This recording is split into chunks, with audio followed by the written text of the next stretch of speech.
Mér finnst námskeiðin á Samskiptamiðstöðinni ótrúlega skemmtileg. Ég ákvað að læra táknmál vegna þess að ég þekki 2 döff manneskjur og mig langar svo að geta talað táknmál við þau. Áður en ég byrjaði á námskeiðunum kunni ég mjög lítið táknmál. Ég byrjaði að læra táknmál. Mér finnst að allir ættu að læra.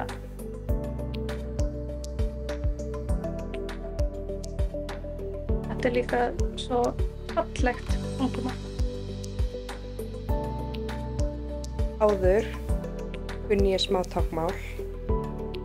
Mín upplifun á táknmálsnámskeiði Samskiptamiðstöðinni að gott táknmálsumhverfi, geggjaðir kennarar, samnemendur eru frábærir.